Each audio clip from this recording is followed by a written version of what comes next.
Good morning, everybody. Welcome to this induction program that is organized by Dr. PADMARANI. I'm extremely happy to be a part of this program, and today we shall be talking about communication skills. Essentially, we have two types of skills, the hard skills and the soft skills.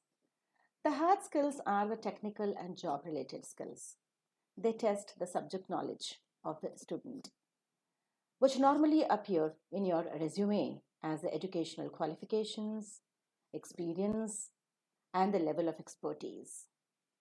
The hard skills can be measured and can be quantified and could be incorporated in your curriculum vitae or resume. But also associated with the hard skills are the soft skills. The soft skills are non-technical, related to the personality, habits, and traits. They talk about the social graces. They talk about the facility with your language. They talk about how friendly you are with others. They talk about your attitudes, your optimism, your inner skills, and so on and so forth. These soft skills cannot be measured. Nevertheless, they are very essential for you to be successful in every part of your life. These soft skills are important because they give you the success in whatever profession you are. They also are helpful for you to stand out in the competitive world outside and excel in your workplace. In this age of information and acknowledgement and knowledge, it's very important that the soft skills always complement your hard skills. In fact, these soft skills can be developed through proper training. And so it's quite easier for you to acquaint them the moment you are associated with them. The soft skills that I'm talking about are, yes, the interpersonal skills, the team working, positive attitude, the values that you cherish, the perceptions that you have to various objects around you, the group discussion and interview skills that you participate into, the leadership skills and team management, time management and stress management, and of all, communication skills stand apart because if you have good communication, both within and outside, you always are a successful individual. And so, of all the soft skills, communication skills is the most important skill that you can develop. In this time of revolution, where everything surrounding the world is changed, right from the living, eating, educational part, career part, or maybe communication part, in this time of COVID-19 pandemic situation, where the entire world is changed altogether.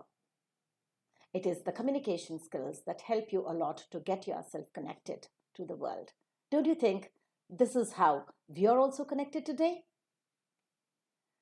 In this world of globalization, ever since India also has signed a pact of LPG, liberalization, privatization, and globalization, where the entire world is shrunk into a small global village, where the borders are breaking and the minds are traveling across. Yes, it is the development of this communication skills that helps us to be connected to the entire world. What do you think is this communication? Parkinson and Rowe in 1978 has defined communication skills very beautifully. It is nothing but what to say, when to say, whom to say, and how to say. That are the essential components of communication. Don't you think learning this is very essential for us to be successful? We should know what to say to people. You should know the right time to talk about it and whom to say it, how to say it. Because the way in which we express ourselves to our respective father is quite different, and mother is quite different. With mother, the expression is intimate. And with father, definitely the element of respect comes down. Yes or no? So we should know what to say, when to say, whom to say, and how to say efficiently. And that's what improves our communication skills. TJ and Sandy Larkin, in their book Communicating Change in 1994, have defined communication skills that if communication changes behavior, it's a good communication. And if it doesn't, it's a bad communication. It must bring about a sort of change. Max Boyce defines it as a communication becomes more meaningful when it modifies the expectation that shape our behavior. Yes, it should bring the change, and it also should bring about a change in our behavior. Only then we say that communication is successful. I always fall in love with the way in which Dr. Heinz Goldmann, the chair of the International Foundation of Executive Communications, Geneva, puts it. Communication always is a dialogue. It never is a monologue. Don't you think? Yes. Communication is more concerned with a dual listening pattern. Unless in other ways you are an artist, unless in other ways you are a trained poet, maybe to talk to yourself, communication always takes place among two people. And that's why in the conceptual model of communication, it is always considered to be a two-way process in which one is the sender and the other is the receiver. What do you send and what do you receive? You send the ideas, you send the information, you send the opinions, you send the emotions that must be interpreted and reacted upon by the other before the communication process is completed. Yes or no? So we have a sender or the encoder in the communication model who in his brain thinks as to what is to be communicated to the receiver or the decoder. And the message is very properly structured. If it is a face-to-face communication with the help of the body language and the language that he uses. If it's a telephonic conversation, maybe on the telephone. If it is on the email or maybe on the internet or maybe on a virtual communication as we are now communicating, the sender or the encoder should be even more clear with what exactly is to be communicated without any ambiguity, so that the message will reach the receiver and the receiver will decode the message that is encoded by the sender. Once this decoding has been observed, obviously the message travels through the environment. If it is a face-to-face communication, it is a direct environment that comes into the picture. If it is telephonic, it is the telephonic wires. If it is in the mobile communication. And if it is through internet or the virtual communication, yes, I deliver it as an encoder and as a decoder, you receive it.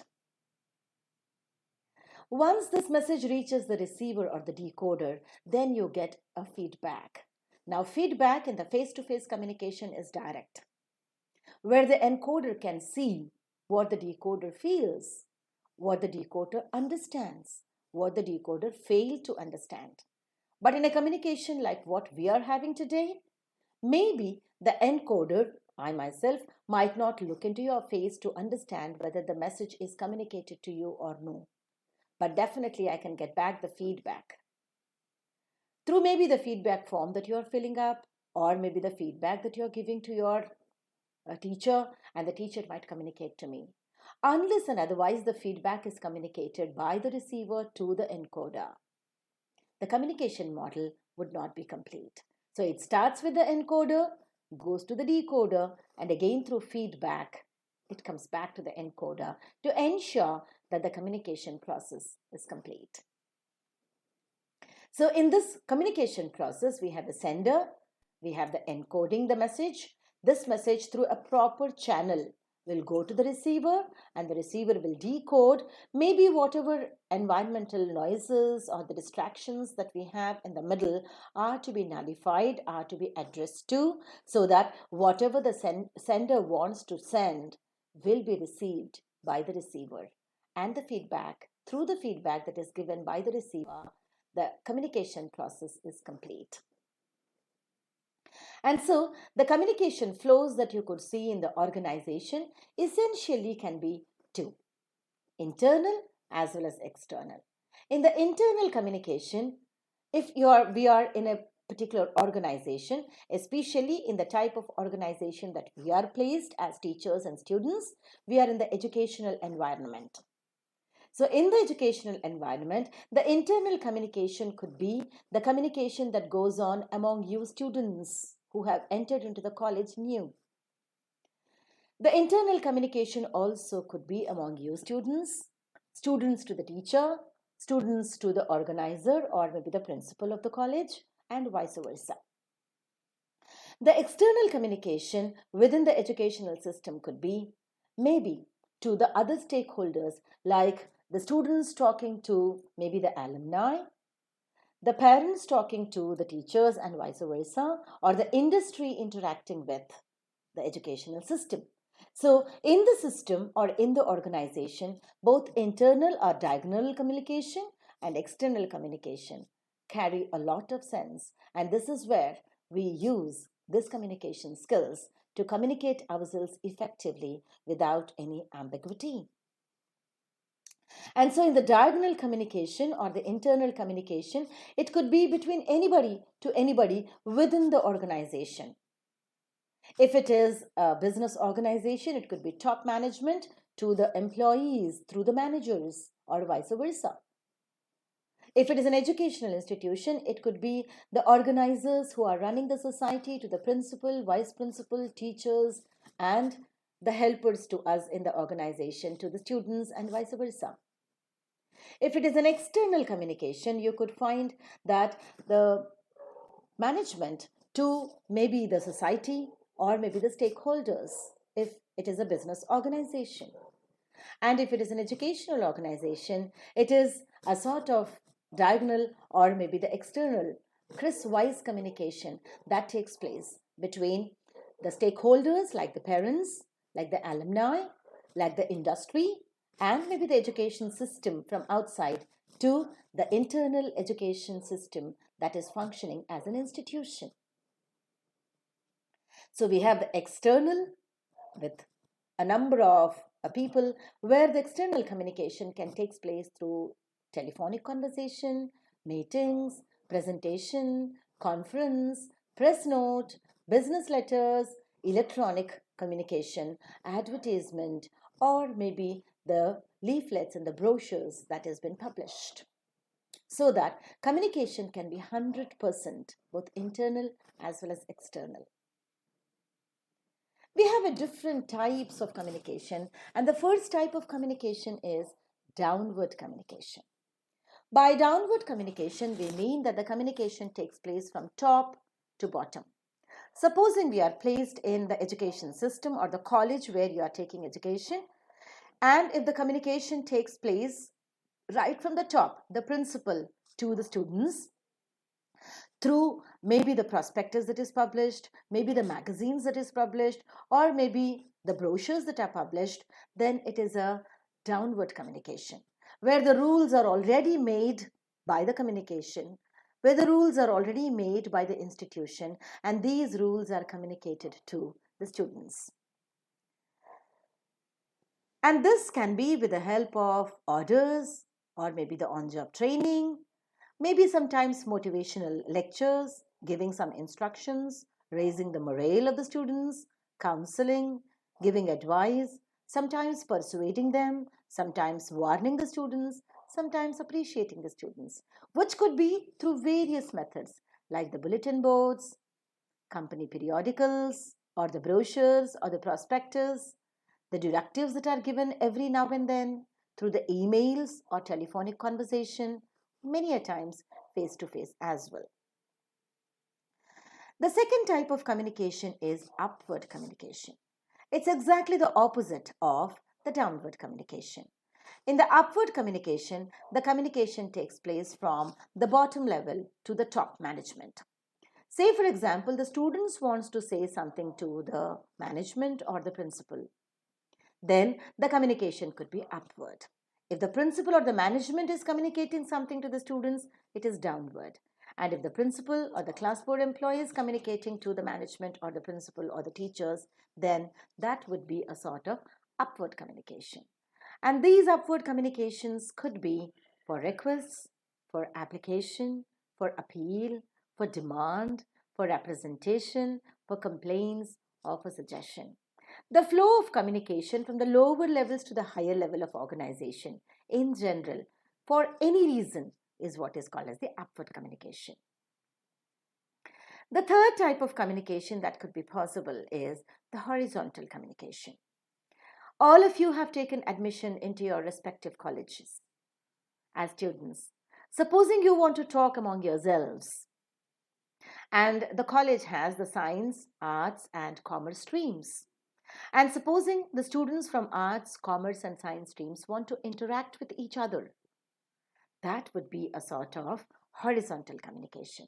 Movement of information as lateral communication among the peers of the same institutions, maybe the retailers, maybe the customers if it is a business group, through emails, personal meetings, memos, telephone calls, or maybe the mobile communication or face-to-face communication is called as the horizontal communication.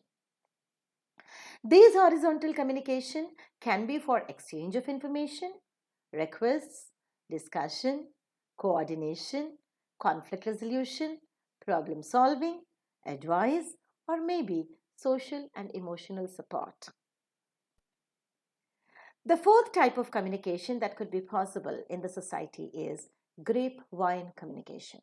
This is the most recent and very successful type of communication, which allows the communication flow on all the directions. If you observe the first type of communication, the top to the bottom, it's only unilateral. The second, the bottom to the top, upward communication, is also unilateral. The third, horizontal communication, can be two ways but of the same level.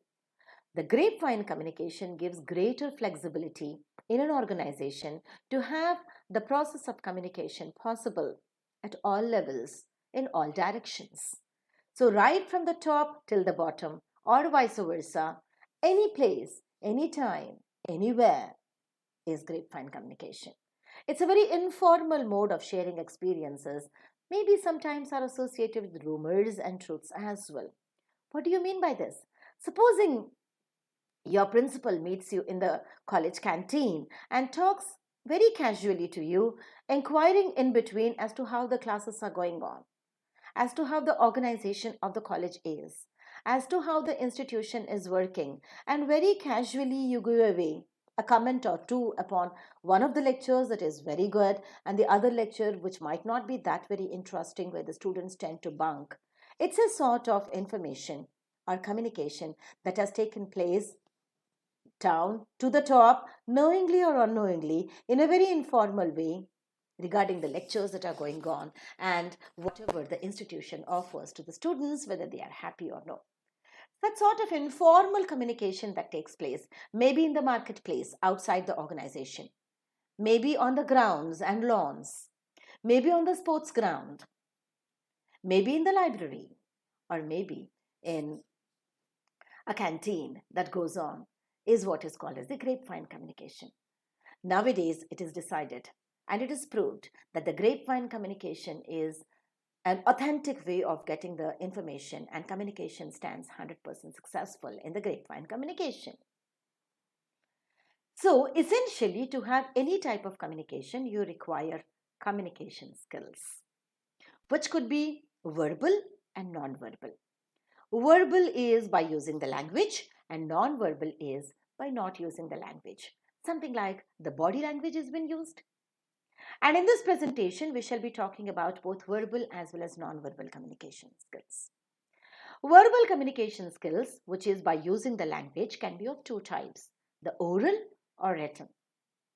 Oral is the presentation that we are exactly giving right now is a sort of oral communication, or the lecture that your teacher gives you in the classroom related to a particular topic is oral communication, or using the language, the expressions that you have among yourselves as students, or the doubts that you express to your teacher, or the complaints that you give to your principal, or maybe the information that you give to your parents after the classroom deliberations are over in the college, are all oral means of communication, which could be just an oral talk, which is very informal, or sometimes maybe formal through presentations, where you have to have a sort of audience awareness. Remember, communication always talks about what to speak, when to speak, why to speak, and how to speak. So, audience awareness is a must. And Definitely, if you want to become a good communicator, you should be a good listener. So, critical listening goes without saying with a good body language. And if it is written communication, the written communication can be in the form of notes, in the form of academic writing, which requires much revision, editing, critical reading, and then the presentation of the data in a very efficient way. Whether it is oral communication using the language or written communication using the language, it's very essential that we maintain a proper non-verbal communication skills also. Because it is believed that 80% of whatever you present is non-verbal and only 10 to 20% is verbal. Non-verbal communication skills require audience awareness, personal presentation skills, personality development, and your complete body language. Let us ponder a few points into it, where communication skills requires a wonderful skill trained in speaking and writing with language and body language. Let us now talk about the oral communication skills. The oral communication skills is the ability to explain and present your ideas in clear and understandable language to a variety of audiences, which includes the ability to deliver to a given audience, which also includes to use the appropriate style and approaches, and along with non-verbal cues, the oral communication skills would be 100% efficient. The oral communication skills requires presentation skills, audience awareness, critical listening, good body language, along with a wonderful use of language. The channels for oral communication skills could be face to face, as you meet your teacher in the classroom, or you talk to your friends in your classroom or on the campus, maybe outside the campus. It could be face to face. Many a times it could be telephonic or mobile conversation. And sometimes you are required to present within your classroom on a particular topic. That also becomes an oral communication. Sometimes public speech that you deliver, with the interviews that you give, along with the group discussions that you participate into. Sometimes negotiation skills also are required for the oral communication skills. And in a meeting, you definitely require good oral communication skills to convince your point of view. The advantages of oral communication skills are that you understanding and transparency is been maintained between the speaker and the listener. And there is no element of rigidity, in fact, because you are very flexible as you are looking at your listener and getting the feedback immediately. So there is greater element of flexibility in having the communication. The feedback is spontaneous. Not only it is time saving, but also it saves money and efforts. Oral communication can be best used to transfer the private and confidential information or matter to others. But the disadvantages or the limitations are that relying only on oral communication may not be sufficient enough, especially in the official circles. It's not easy to maintain a record of it because you speak and you forget. A record cannot be maintained. So it becomes less authentic than the written communication. And many a times it also happens that the oral communication is misunderstood. Long speeches that are delivered consumes a lot of time and are unproductive sometimes. And oral communication, such as speeches, is not frequently used as legal records, excepting in the investigative work. And that's the reason why today, nowadays, even in the research, the oral communication is recorded either through mobile or maybe a camera so that it becomes an authentic record. Then we go ahead to the written communication, which is the second type of verbal communication.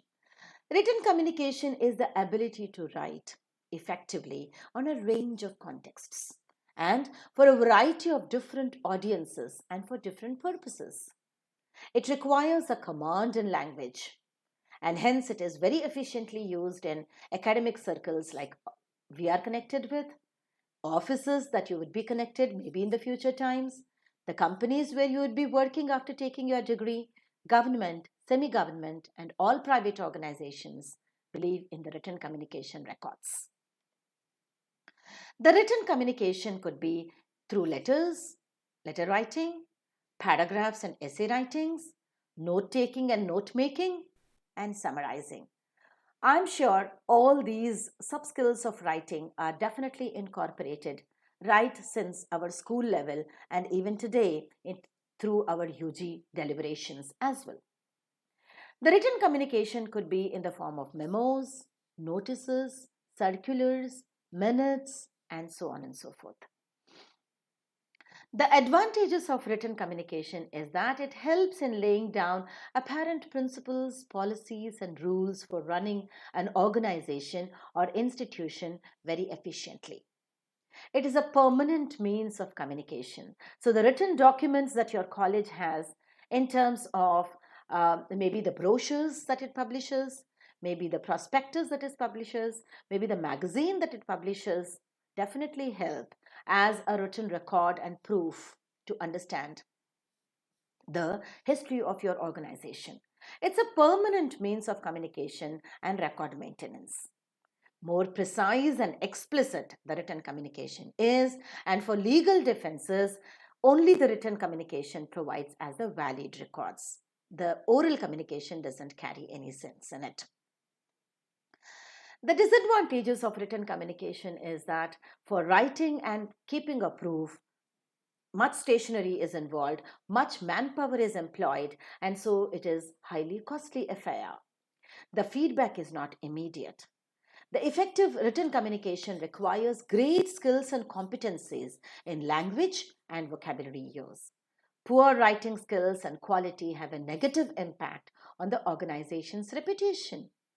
Too much of paperwork is involved or email burden is involved in maintaining the written communication record. But still, it's an authentic record when compared to the oral communication also. Then we go ahead to the understanding of non-verbal communication skills.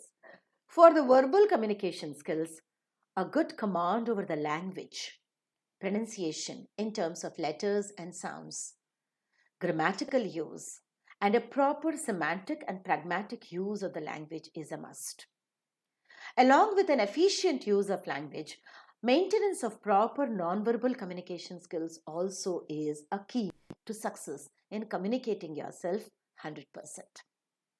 Nonverbal communication is the ability to enhance the expression of ideas and concepts without the use of coherent labels.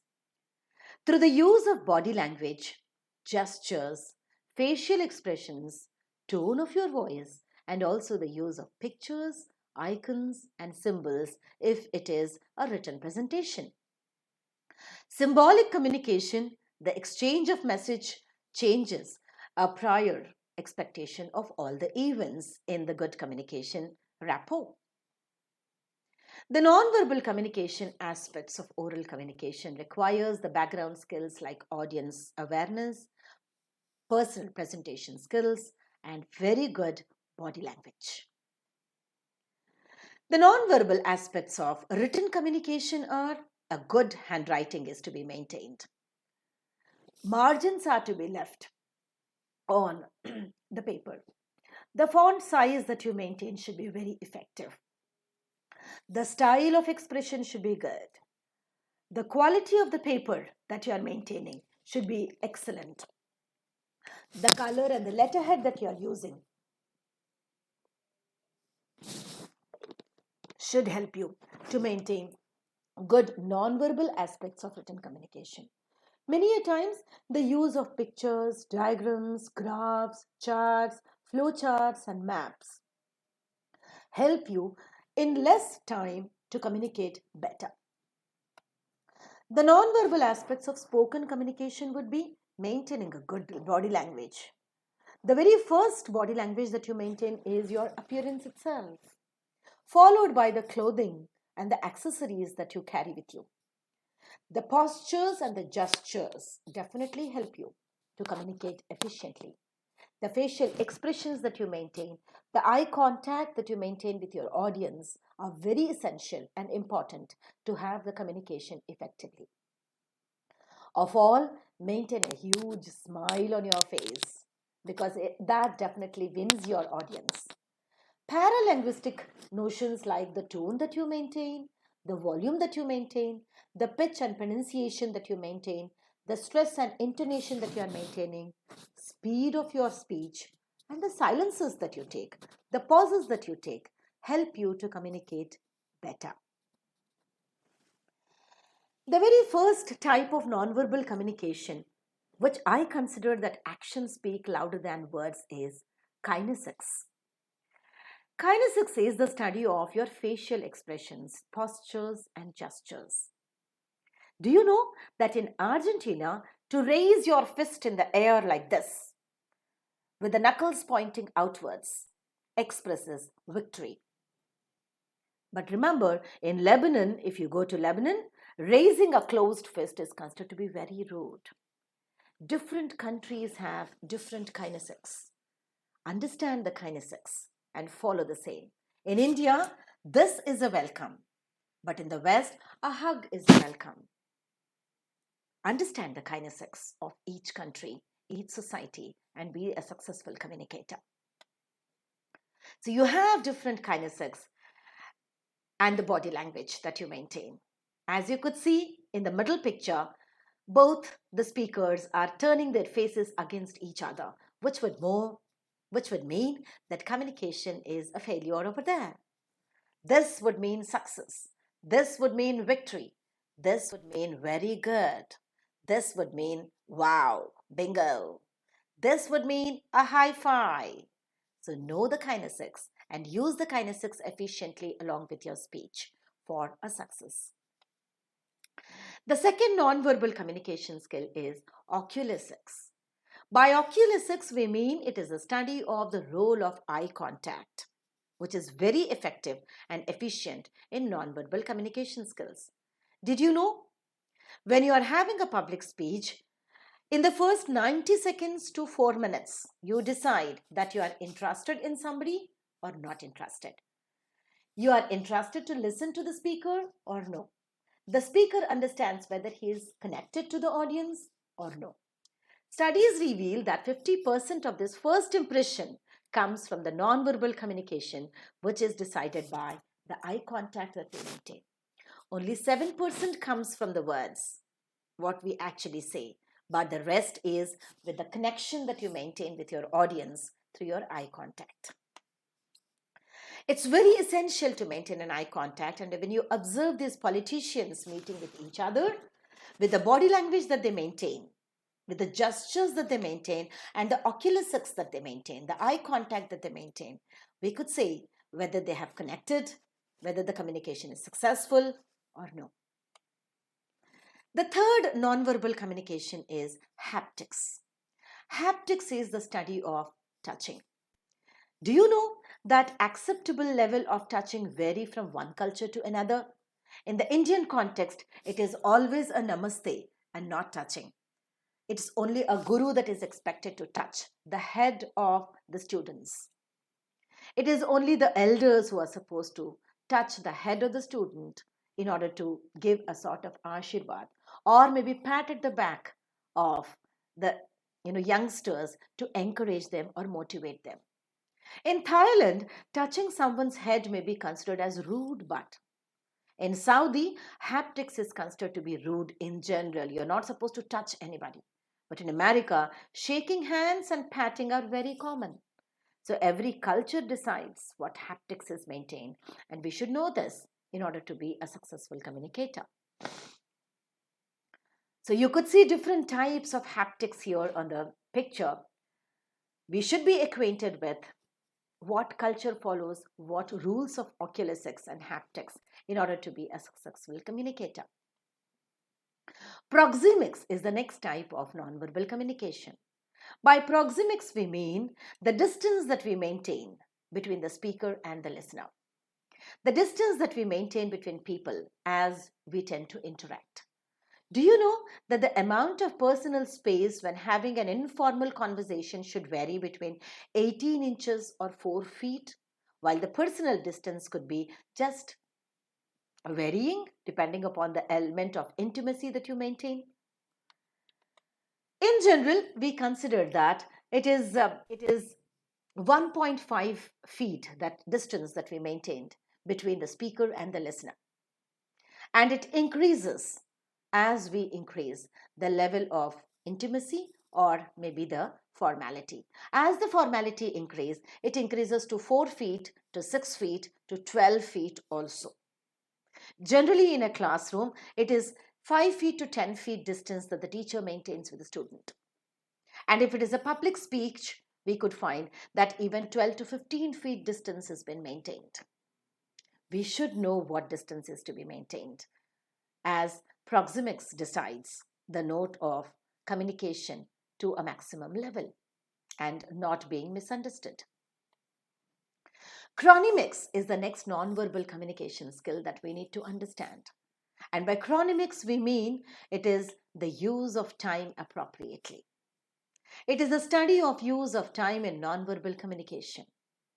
Have you ever observed that while an employee will not worry about running a few minutes late to a meeting, a colleague, while a manager who has a meeting with the CEO will definitely arrive very far. A late arrival will be considered as a nonverbal cue that he or she does not give adequate respect to his senior or superior. When you are supposed to meet your principal or your teacher, you should be 5 minutes well in advance. When you are going to face an interview, you should be half an hour well in advance and not sweating and running into the interview room.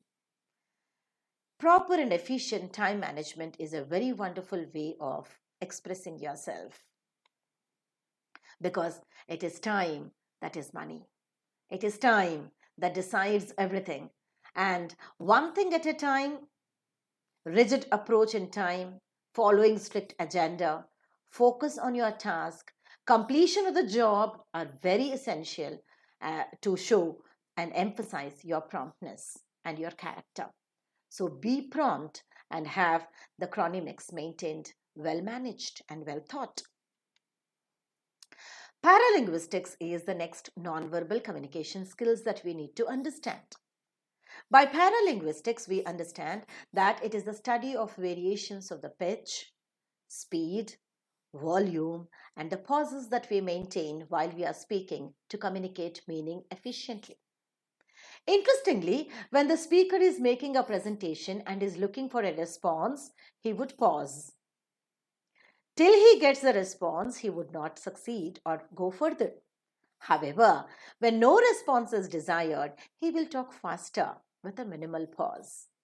So if you want yourself to be understood, go always slow by maintaining the proper pitch, speed, volume, and take pauses in between for responses and feedback.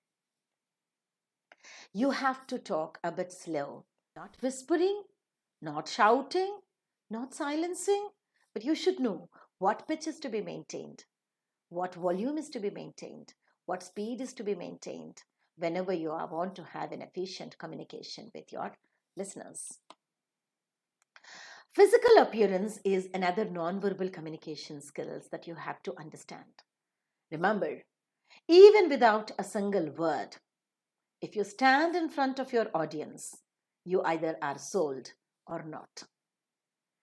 Neatly combed hair, well pressed and ironed clothes, a beautiful, lively smile on your face, and a neat dressing definitely helps you to win your audience and have the communication very efficiently. It's always your positive attitude. It is always the eye contact that you maintain.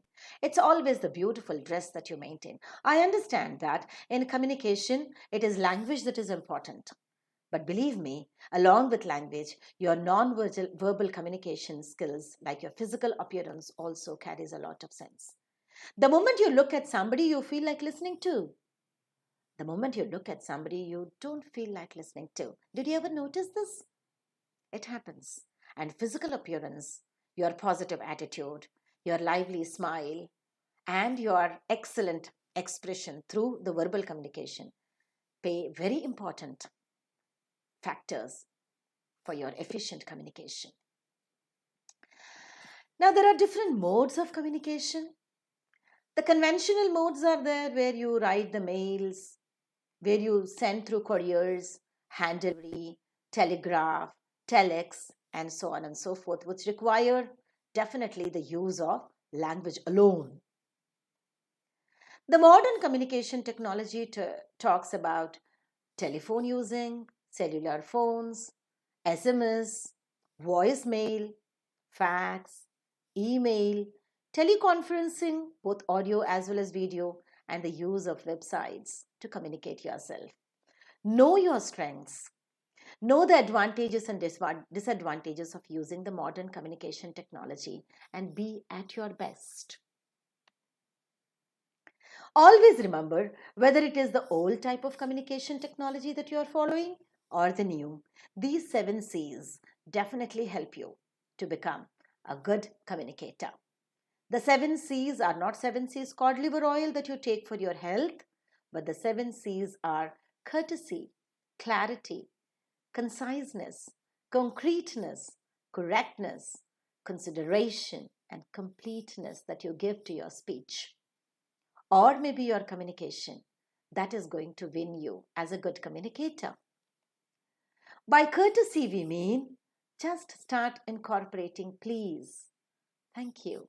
As A.G. Gardner very beautifully says, these are in fact the oils of, the machine of your life.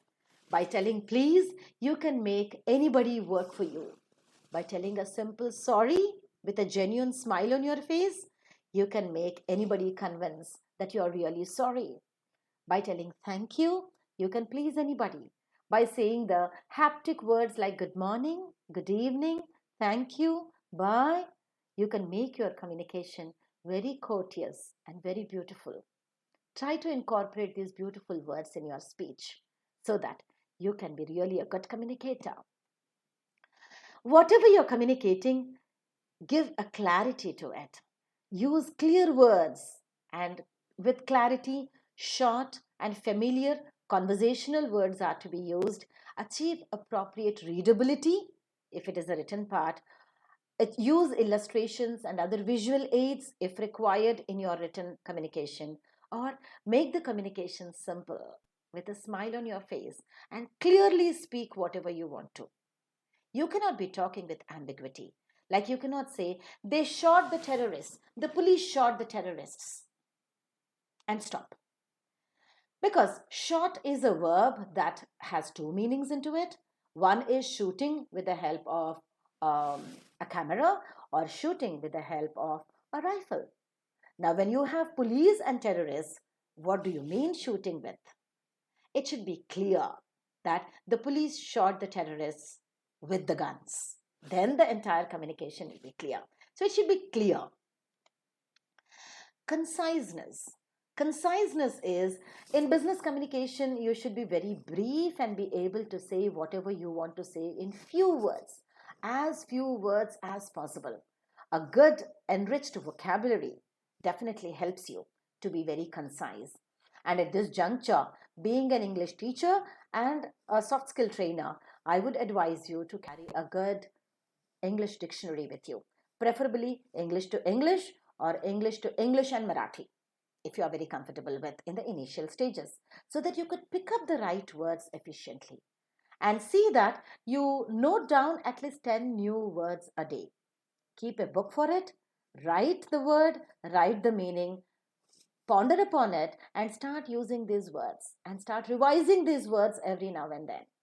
By the time it is 6 months to 1 year, you would find that your vocabulary is far enriched and you start using the words as if it is coming from your fingertips.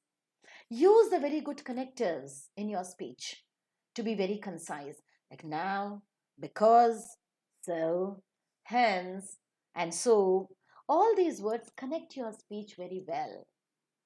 Learn to use the speech in a very concise and brief and appropriate way by enriching your vocabulary. The next C is concreteness. By concreteness, we mean it should be specific, definite, and vivid rather than vague or general. You cannot say that of late the students' passing rate in the entrance examination is increasing. Here you're not concrete, you are talking in general. You have to say in 2010, 40% of students from this college has passed in the entrance examination. And in 2020, 65% students passed. So you're concrete. You are becoming, rigid. You are becoming definite. And in written communication, you can give it a graphical representation to make it very concrete, giving a sort of comparison through graphs. You should be very concrete in your expressions. You cannot be very vague or general. Correctness is very important, and this is where language teachers' job increases. It should be correct. You should not transmit any message unless and otherwise you are absolutely sure. And using the right level of language, accuracy of facts, and figures and words. I always remember a joke where a young boy like you, wrote a love letter to a young girl, which is quite natural at this age. He uses only 2 sentences in his letter. One is, I like you. A grammar teacher like me would definitely analyze it as SVO. Very good.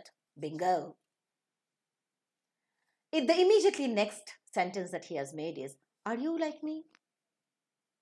Now the interrogative form of I like you is, do you like me? The empty auxiliary verb do should come in order to ask a question very genuinely whether the opposite person likes him or her.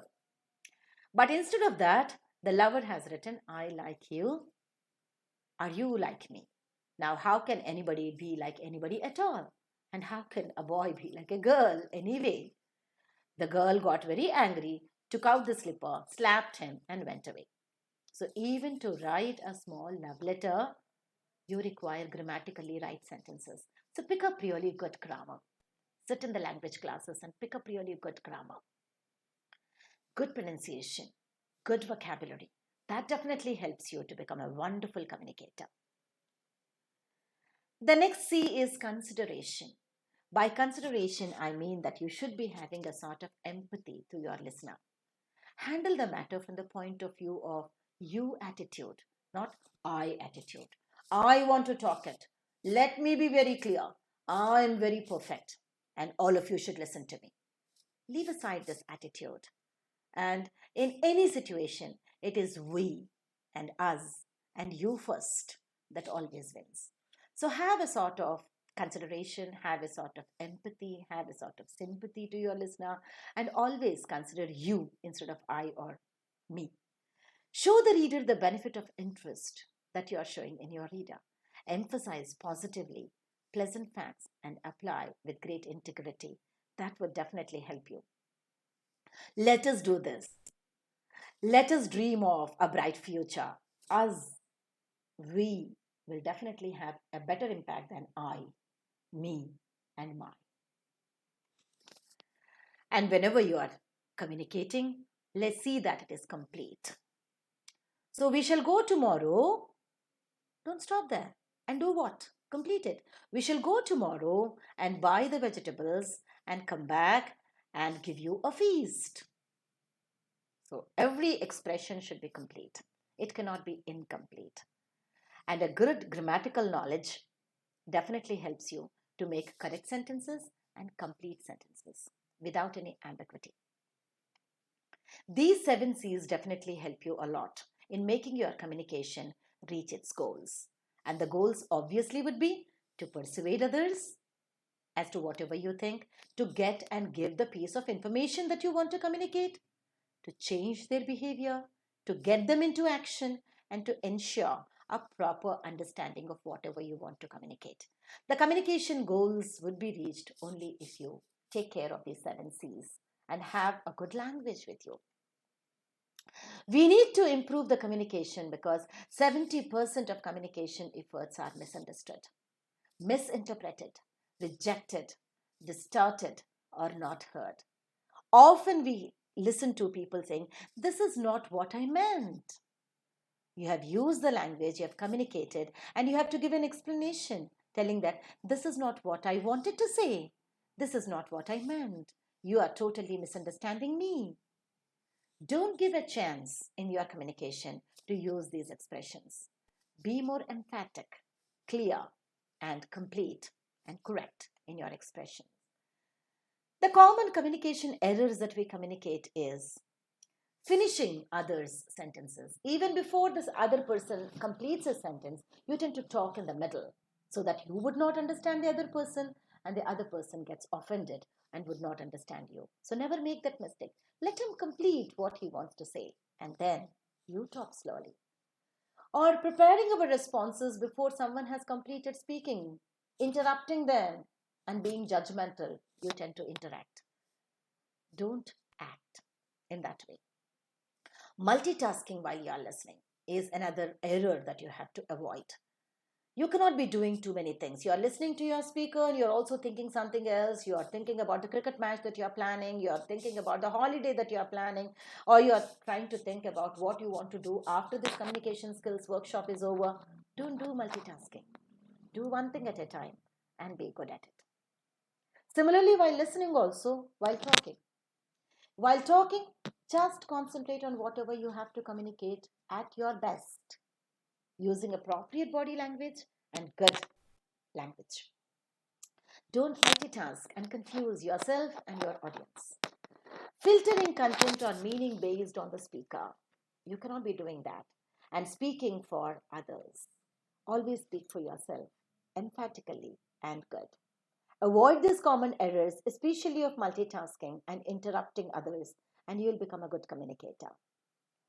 A good algorithm is communication always is a two-way process as we started with, and in order to have good communication, always listen to understand. Then understand before you speak. Speak with clarity to be understood and seek understanding before proceeding and repeat yourself if required so that understanding is ensured and communication is 100%. How communication can be improved? Number one, never be judgmental on others. Number two, recognize others as potential listeners and stop being egocentric in your communication. Always be empathetic, sympathetic, and be good in your communication. Hopefully, your communication will definitely improve. What are the different ways to gain the effective conversation? Number one is good use of English. Avoid all errors. So if you have learned English, give a pat at your back. If you have not, definitely sit in the classrooms to increase your communication skills, not only in English, but also your own language. Because I always remember my grandfather saying, if you're good at your language, you can be good at any language. If you're not good at your own language, you have your problems with Hasra and Dirgha in Marathi itself or in Hindi itself. Obviously, you become a Sarva Bhasha Bhrashta. I don't want my students to be that. Be good at your language.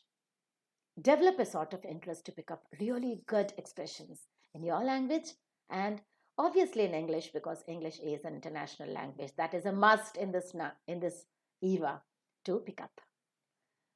Improve your vocabulary every day. Vocabulary is changing, and by being, along with the modern communication with the news readers or by reading good newspapers and being associated with dictionaries, you can improve your vocabulary. Improve your vocabulary. Avoid cliched expressions, avoid old phrases. Be very natural, be very normal, and use humor sometimes. And add some interesting stories to express yourself. Improve clarity of voice. Your voice is very, very important. Work on your body language. That improves your communication capabilities. You might have a number of barriers in communicating yourself. Sometimes foreign language that is spoken could be a barrier. Sometimes psychologically you are distressed and so that becomes a barrier. Sometimes you're physically not well and that becomes a barrier to understand what others are speaking. Sometimes you are on medication and you don't want to. Sometimes race and culture can be like when you say that I have done my puja and did arti and have come out of mandir, that I met Ravi. Now for a foreign audience, puja, mandir, arti, all these will become very difficult to understand. So culture can be a barrier. Gender differences can be sometimes barrier. Speech disability and bad way of using the language, maybe or pronunciation, may be a barrier. Sometimes even environmental barriers could be there. The environmental barriers like a loud noise is going on, a marriage party is passing by, it becomes a barrier. There are hundreds of barriers. Sometimes your own psychological fears are barriers. You might be shy, you might be scared to address the audience, that could be a barrier. Slowly and consciously analyze as to why we are not able to communicate. If it is external barriers like a loud noise or something, that is not in your hands. If it is internal within yourself that you are not finding appropriate words to express yourself, increase your vocabulary. If you are not able to express yourself grammatically right, improve your grammatical skills and improve your syntax of the language. If you are having some psychological fears, work on that along with your therapist and talk about it. If you are having speech impaired problems, go to your speech therapist and improve your speech skills. Once all these psychological fears, physical fears, physiological fears are overcome, then work on your body language and improving really good language. And nobody is there to stop to communicate to the world. The world is there to listen to you. For being effective in communication skills, you always should be using your voice more effectively and emphatically. It doesn't mean that you'll have to shout. Use verbal skills carefully and modulate your voice with pauses in between, with risings and with fallings. Train your voice in such a way that you speak softly but emphatically. The second golden rule is generate confidence through your body language. Describe yourself without a word. Appear more approachable and confident. Use the power of eye contact and be more in control of your body language. Present yourself successfully by creating an immediate impression through a beautiful smile. Use your voice and body language to your advantage.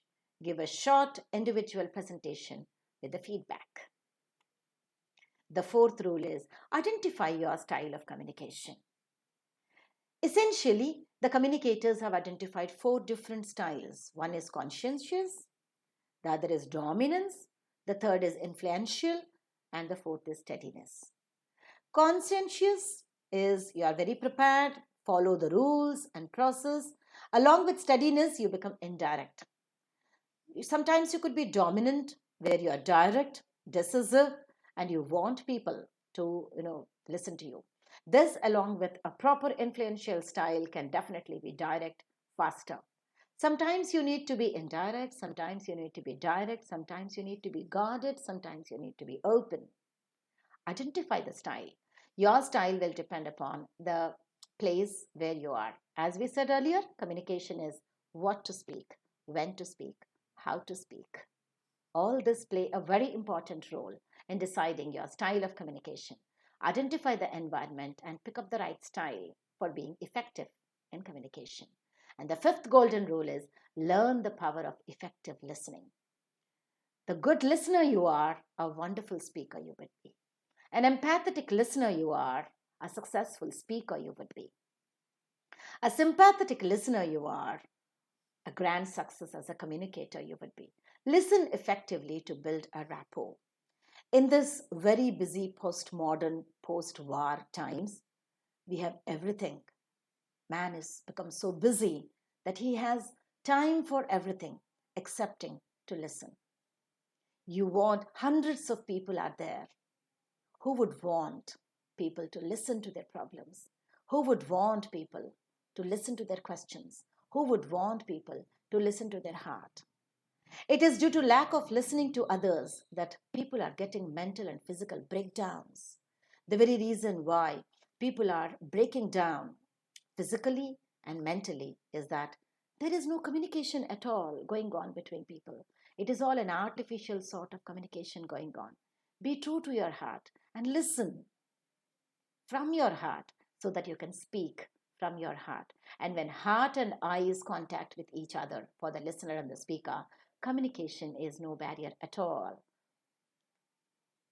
Make a difference today. You are the leaders of our nation, making global leaders. You can make the difference today. Thank you very much for listening to me very patiently related to the communication skills. I thank the organizers for incorporating me in this beautiful induction program and giving me a chance to share my thoughts. I hope I'm making a difference today for all of you. Thank you very much. Namaste.